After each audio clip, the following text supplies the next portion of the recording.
কাছে এসে এত ভালো লাগে। আরে পেশাবে চাপ দিছি রে। হ্যাঁ আগের ছাতিটা থুই।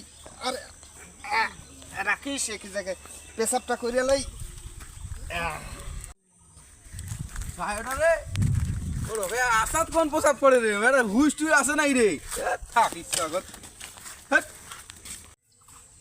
আরে ছাতি মরে ভে, ছাতি দিয়ে যাবে। আরে বাবা দ্বিতীয়টা মোড়ে ছাতিটা দিয়ে যাবে, ছাতিটা মরে ভে। তোরা এই মুরব্বী মানুষের সাথে তুই বেয়াদবি করিস বাও। এই তোর হুশজ্ঞান নাই বাও।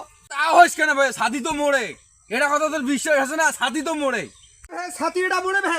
তোর বাপের মতন বয়স তুই এই মুরব্বী মানুষের সাথে বেয়াদবি করিস। একে তো চাউরি দত ফেলে দে। বাবা মুই কি কথা বুঝিস না বাবা মুই কি খারাপ কথাটা কসুম আরে ভাই ছাতিটা থুইয়া ভাই পেশাব করে গেছ। তুই সবে ঠিক আছে আর বাবা সবে ঠিক আছে ছাতি তো মোড়ে হ্যাঁ, হ্যাঁ, তুই কি হ্যাঁ। কি খারাপ কথাটা কসুম ভাই তোক ভাই ছাতিটা মুই থুইয়া পেশাব করে বসছু। আচ্ছা ঠিক আছে ছাতিটা তো মোড়ে সেটা প্রমাণ দেন আচ্ছা দে তো বাও প্রমাণ। দেখ এটা তো ছাতি নয় হ্যাঁ ছাতি হয় না ভাই হ্যাঁ মরে। এখন ছাতিটা কি দেখ তো মোড়ে না মোড়ে ও বাও মরে ভুল হয়ে গেছে। এবার বুঝছি হ্যাঁ হ্যাঁ বুঝছি। ধর তো বাবা, এইটার জন্য তুই এত গরম দেখালু ভাই হ্যাঁ, হ্যাঁ। তুই আসলে মূর্খ হ্যাঁ। তোর জ্ঞান নাই হের বাও হাট, বেড়া। মরে